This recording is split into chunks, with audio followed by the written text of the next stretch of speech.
Hello friends, welcome back to my channel. This is Diamond Painting and Dr. Pepper. I'm Kate, and today I am going to do a big combo video for you of my December month in review and my year in review for 2025. This wasn't my original plan. Originally I was going to do two separate videos, but time has kind of gotten away with me. I did get sick this week, and so I figured now that I'm feeling better, I'll just lump it all together and try to have chapter breaks added in for anybody who wants to skip certain sections. So that said, we're going to start with my December month in review. I will go over all of my diamond painting finishes and whips and talk about the purchases I made in December. And then I will talk about the books I read in December before we move into the year in review. That said, let's go ahead and jump right in. So starting off, I had two finishes for December. One was my year-long project, which was the Months of the Year Mini Dazzle set. So I finished off December in December, and now it's a completed project. This was such a fun project to work on, just doing one little mini dazzle every month, and it corresponded with the month it was in, so it felt very timely. It was just a really fun project to do, and a lot of my friends were also doing the same thing, so it was fun to compare mine with theirs and just keep up with that together. So yeah, highly recommend doing that if you haven't done it yet. It's a really fun project to do. My second finish for December was Clara's Christmas. This is by Miss Holly. It is 69.9 by 69.9 centimeters, so it's a square kit, and it's also a square drill kit. I started it on November 10th and finished it on December 30th, which for me is pretty good because it's a pretty large size kit. I did this kit to celebrate the Christmas season and to participate in jingle drills, although I didn't officially participate, I just kind of did it in spirit. And it was a really, really fun kit to work on. All the colors were so dreamy. It was Christmassy without being in-your-face reds and greens Christmassy, and I really loved the color palette. And of course, it's Clara and the Nutcracker, so I loved just the content of it as well. It's such a gorgeous image, and I had a great time diamond painting it. So that's all for my finishes in December. I did have one whip, which is Cabin by the McNeil Studio. This one is 101 by 70 centimeters. It's a biggin, and I started it actually in 2024. So it was started November 16th, 2024, and I worked on it until the end of December 2024, and then I put it away for a year until it was time to bring it back out again this year, which I did, and I got some more work done on it. So I'll show you where I ended in 2024, and then that's where I picked up again this year, and then I'll show you where I ended at the end of 2025, and you can see how much progress I made in a year. It wasn't very much, maybe almost a row, if I'm remembering correctly. So not that much, but that's okay because I have a little spinny wheel app that tells me which of my whips to work on each section, and I had weighted it lower so that it would give precedence to Clara's Christmas, so I could be sure to finish that one this year. So yeah, I did work on it some, and it's a blast, and I'm excited to work on it again this Christmas. So it is going to be put away now until end of November-ish this year. As for my purchases in December, I actually only purchased one kit. I know, right? And it's kind of embarrassing. It was a restock of Clementine, which I'm the artist of that one, and I've purchased it before, when it originally came out, but it came out in 2023, I think, and so there weren't any Treasure Quest cards then, and so I'm trying to collect all of the Treasure Quest cards of my artwork when I can. I bought Clementine so that I could have the Treasure Quest card. Yeah. So that is all the diamond painting stuff for December. I am not carrying any whips through to January. I managed to finish everything up by the end of the month, so everything I'm starting in January is brand new. So if you would like to skip ahead to where I'm talking about my year in review, I will have chapters selected down below so that you can skip forward to the chapter you're looking for. And if you want to hear about the books I read in December, stay tuned. There are only 3 this month. Okay, hello fellow reading fans. As I mentioned, there are only 3 books that I finished in the month of December. It was a busy month, so my reading slowed down quite a bit, and I read one book that was pretty long, and that's actually the first book we're going to talk about. That was When the Moon Hatched by Sarah A. Parker. It's a romantasy book that is a little bit heavier on the fantasy side than I would say some of the other romantasy that I've read in the past. I liked that part of it. I felt like the world was really fleshed out and the magic was cool. Yeah, I liked that part of it a lot. It had dragons, so that's always a plus. I did have a bit of a struggle with the fact that the main character was an assassin, and I feel like a lot of romantasy books, for some reason, or at least the ones that I've read, a lot of romantasy books, the main character is some kind of assassin or female kick-butt character, which it's fine if she's competent and can do her own thing, but I don't know why it always seems to have to be focused on her being able to kill people well. I don't know, but I guess I'm just a little bit tired of that trope, so that turned me off a little bit in the beginning, but the story itself was pretty good, and I really liked the male main character in the story. I ended up giving it 4 stars because the story was pretty good and things did get better towards the end half of the book. There was a point in the middle of the book where I felt the author made use of some major deus ex machina, which is basically when you can tell the author needed the story to go a certain way, and so they made that happen in a very in-your-face kind of way, and this is like a really in-your-face kind of way. So I don't know, that turned me off a little bit too, so I probably would put this at 3.5 if Goodreads let me, but you can only do whole stars. So I always round up because I feel like authors deserve better ratings if I can give it to them. So, but yeah, in total 3.5 stars for this one.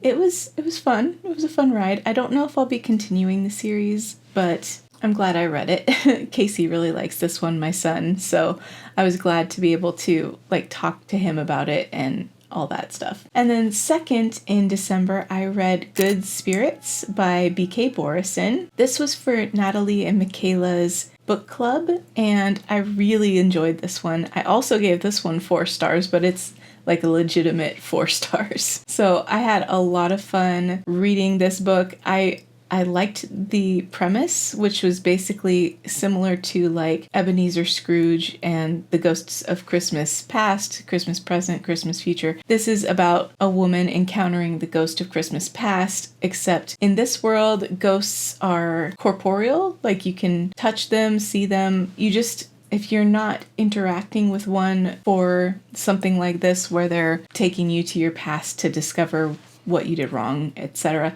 you won't notice them. So they're there, you just won't see them really. So it was interesting because, he has ghost magic and he can do certain things with his magic, but it mostly relates to him trying to help her figure out her past and what she needs to do differently in the present. Otherwise, he's just like a regular person. She can touch him, she can talk to him, all that stuff. So I just really enjoyed the mechanics of it. There was one little bit at the end that I feel like wasn't explained very well, and so that brought the star rating down for me. But I enjoyed the banter between the characters. I thought the characters were really intriguing and relatable. I really found myself relating a lot with the main female character, who has some self-confidence issues and things like that, and I've struggled with that quite a bit in the past, so I related to her a lot. And listening to it on audiobook was fantastic because the male reader read with a Scottish accent, which is one of my favorite things in the world. So it was just an enjoyable experience. So I would highly recommend that one. If you can get past the fact that it's a paranormal romance, basically, which I know Natalie had some struggles with, but I didn't it didn't bother me, and it could be because I read a lot of fantasy and I've seen wilder things out there, so I don't know. I just really liked it. And then the last book that I finished in December is called Heartless. It's by Marissa Meyer, and it is basically kind of a twist on Alice in Wonderland's story, except it's about kind of the origins of the Queen of Hearts, and Alice isn't really part of the story. And I loved this book. This was a 5-star read, and I don't know. I was kind of hoping that Marissa Meyer would twist how the lore is in Alice in Wonderland, and that the ending would be different than it was, but I also think it had the ending it probably should have. So I gave it 5 stars because I was thinking the whole time, yeah, this is right. This is how it should be, but dang it.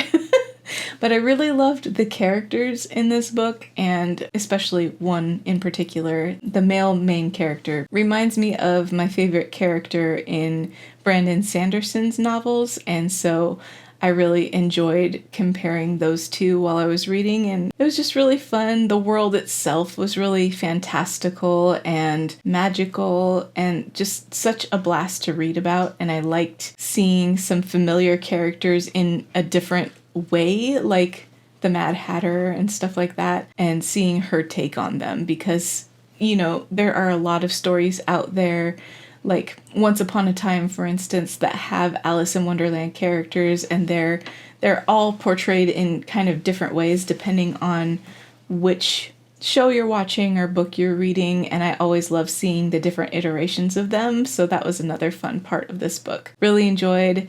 That one was a 5-star, and that is all of the books that I finished in December. Hang around after this. We're going to get into my year in review and then maybe talk about some of the goals that I have for 2026. Okay, so let's get on with my year in review, and I'll start by telling you my total number of finishes. It was 19, which for me is quite a few. I don't usually complete that many in a year, but a lot of these are small, and that's true, but I also completed quite a few large ones, for me at least, so I'm pretty happy with that. I will go month by month here and talk about what I finished each month, I think, and that might be the best way to go. So starting with January, I finished 2 kits, Mickey and Minnie by Disney and Diamond Art Club.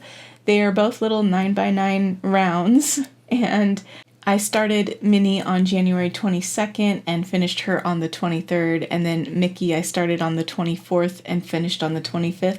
I had other whips going on during this month, but those are the 2 that I managed to finish so that we could give them to my husband's grandma when he went to see her. And I framed them and everything so that she could hang them up in her apartment. So for February, I hosted the Disney Fans DP along, and so I put all my other whips aside pretty much and worked on Disney kits that month, and I got 6 more kits done. So those were the rest of that series that Mickey and Minnie are in. They're all 9x9s. It was Daisy, Donald, Goofy, Pluto, Chip, and Dale. So I finished all of those in February, and it was really fun to see what everyone else was working on Disney-wise for that month. That was the month Katie came to visit me, and she was working on So Curious, which is an Ariel kit, and it was so fun to be working on Disney kits together. So those were the 6 kits I finished in February. In March, I had one finish, and it was one that I had started way back in November. So this was a huge kit. It was Cozy Christmas Witch by Marigona Sully.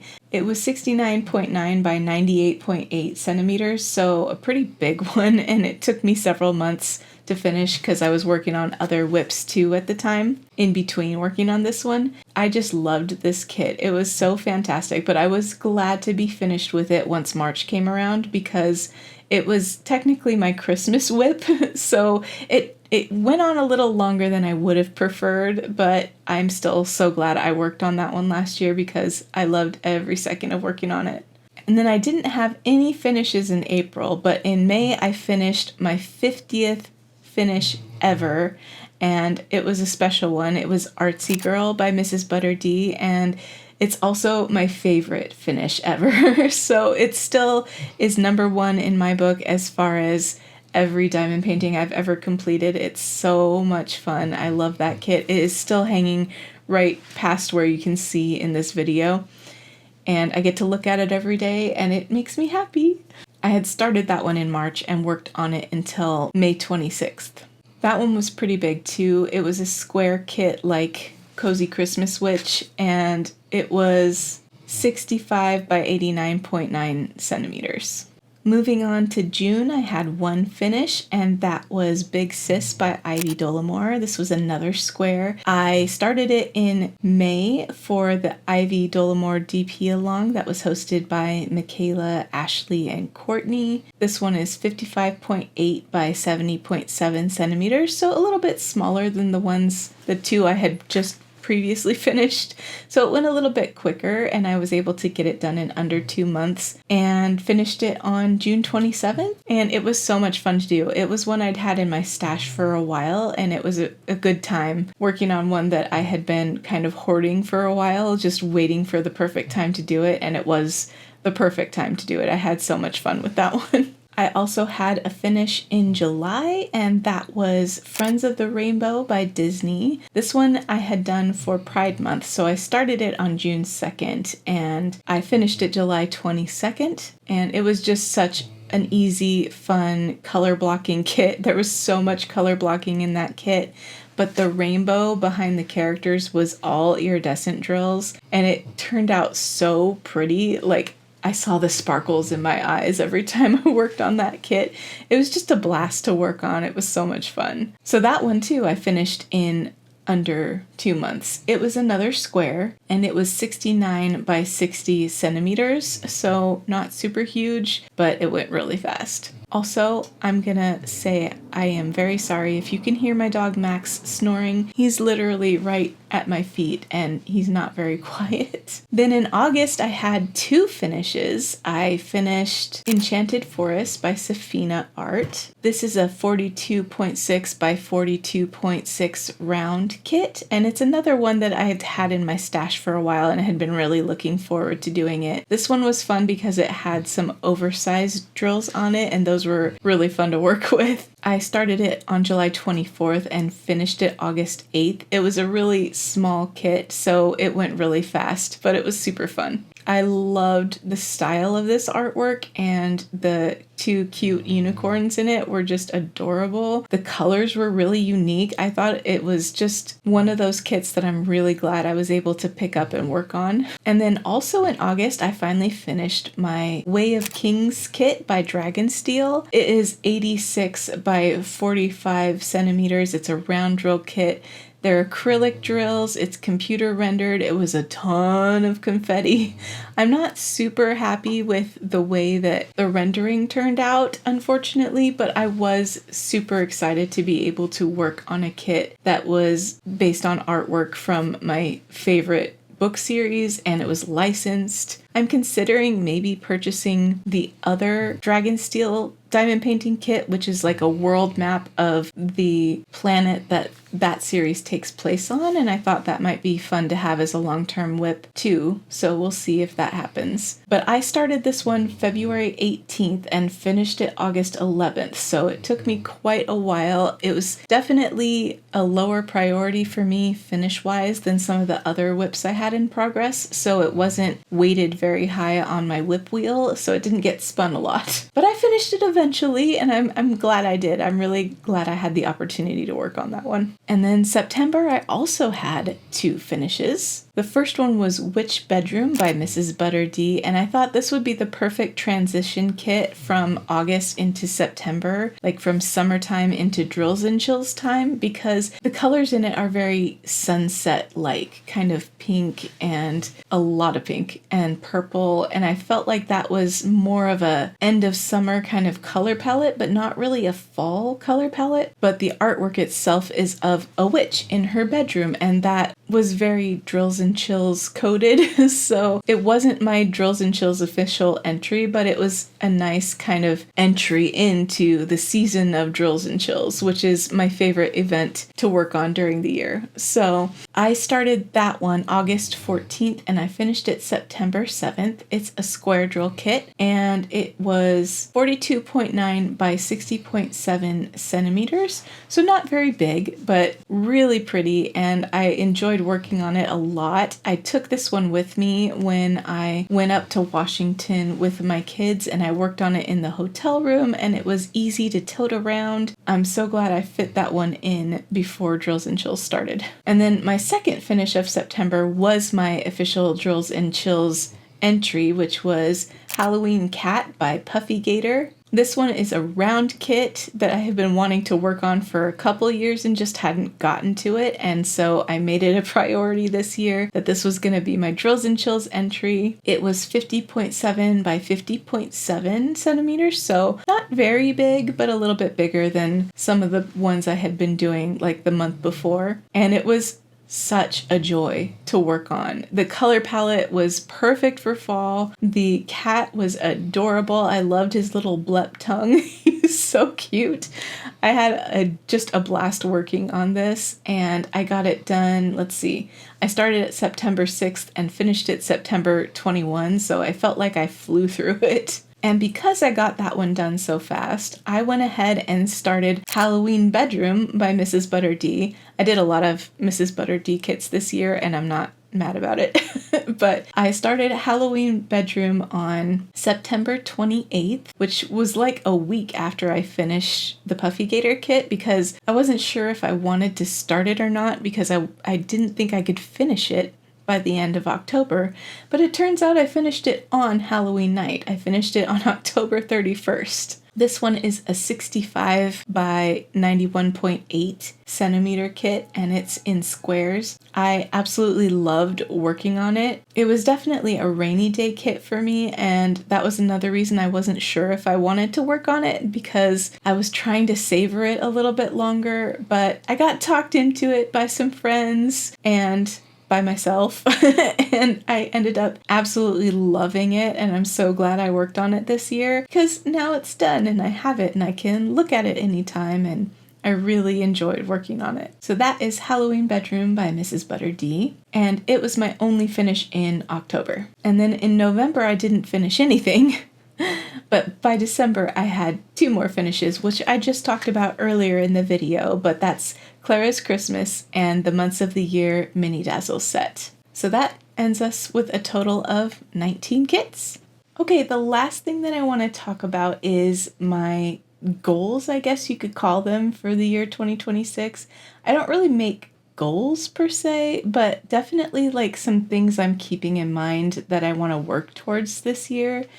And the reason I don't make a lot of hard goals is because I don't want to trigger my pathological demand avoidance and make myself go the opposite direction and not want to get those things done. So instead, I just kind of loosely hold some directional ideas for myself throughout the year. So the first one to that end is maybe do a landscape this year. I don't do a lot of landscapes, but I do have a few in my stash because there are some that just really speak to me, and those are the ones that I end up buying. And I've bought a few that I'm really looking forward to, but they're pretty big, so I haven't taken the leap into working on any of them yet, so I'm thinking this might be the year to do that. Second, I would really like to finish at least 4 Disney kits. I'm doing the Year of Disney 2026, which basically means I'm going to always have a Disney kit going in addition to whatever my current whip is at the time. So I want to finish at least 4 if I can, 1 for each quarter. So the first one I happen to spin is a pretty big one, Maleficent's Curse. It's my current whip, and I'm really enjoying it, but I know it's going to take me at least a couple months most likely. So I want to have this goal set pretty low because maybe all the ones I spin will be big ones, and I don't want to kill myself trying to do too many because I also want to have some other kits going besides the Disney kits. And kind of in that vein, my next goal is to be a good co-host for my first event that I'm co-hosting, like actual real live event, not just a DP along. Last year I hosted a DP along in February for just like Disney kits, but it wasn't anything structured at all. And this year in February, I am co-hosting Fairy Tales and Folklore. It's a new event, and I'm co-hosting with Katie, Diamonds and Washi, and we are going to be hosting this event for the very first time. And it is an actual real-life event with prizes and everything. So I am very excited and very nervous, and I just want to make sure I do a good job of co-hosting. So that is another of my goals, and I will be working on a kit for that event. More if I can do more, but at least one. And that leads into my last goal, which is to try and participate in as many events as I can during the year. There's several that I'm really excited for, not the least of which is Drills and Chills, which is my favorite event every year, but there are a lot of other events throughout the year that take place that I would really like to join in on and give my support to, so I'm going to continue to try and do that this year. So with that, I think I will go ahead and say goodbye. Thank you so much for being here. I hope you enjoyed this kind of mashup video of the last month of the year review and then also my whole year in review. Hopefully this was a format that worked. I appreciate you hanging out with me while I talked about everything I got done in 2025, and I will DAC you in my next video. Bye everybody.